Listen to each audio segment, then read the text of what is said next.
नमस्कार मित्रांनो, आपण हवामान ह्या यूट्यूब चॅनलमध्ये आपल्या सर्वांचं स्वागत आहे. तर आपण बघू शकता हवामानात जो सातत्यानं बदल होत आहे आणि ज्या बंगालच्या उपमहासागरापासून व अंदमान निकोबारपासून जो देश आहे थायलंड, तर थायलंड ह्या देशालगतील व्हिएतनाम आणि कंबोडिया हे जे छोटे देश आहेत, या देशांमध्ये सुद्धा जे चक्रीवादळाचं क्षेत्र आहे त्याचा जो परिणाम आहे तो आपल्याला पाहायला मिळत आहे. आणि त्या भागामध्ये अतिशय विजांच्या कडकडाटासह वादळी वाऱ्याचा व मुसळधार पावसाचा जो हवामान विभागाने अंदाज वर्तविलेला होता तो आपल्याला पाहायला मिळत आहे.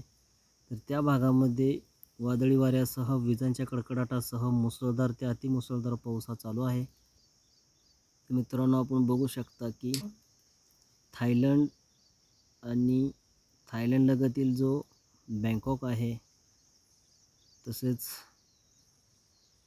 ज्या समुद्रकिनारी सुरत थायनी हा जो प्रदेश आहे, ह्या भागामध्ये सुद्धा आपण बघू शकता की विजांच्या कडकडाटासह अतिमुसळधार पाऊस हा तिथे आपल्याला पडताना पाहायला मिळत आहे.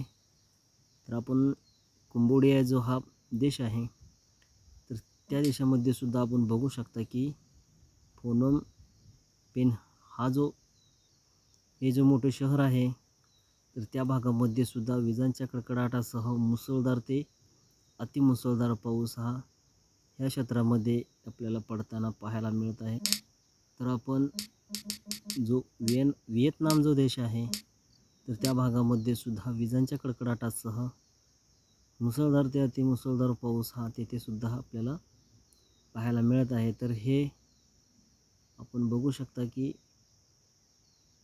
लाओस जो देश आहे त्यामध्ये सुद्धा आपल्याला काही ठिकाणी विजांच्या कडकडाटासह मुसळधार पाऊस चालू आहे.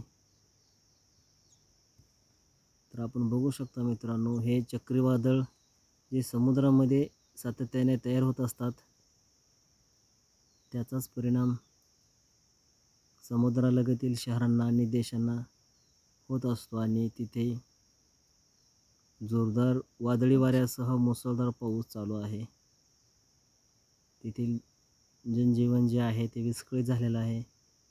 तर त्या भागामध्ये हवामान विभागाने मागील 2-3 दिवसाखाली जो अंदाज वर्तविलेला होता त्यानुसार जे चक्रीवादळ तयार झाले आहे त्याचा परिणाम ह्या देशांना बसताना आपल्याला दिसत आहे.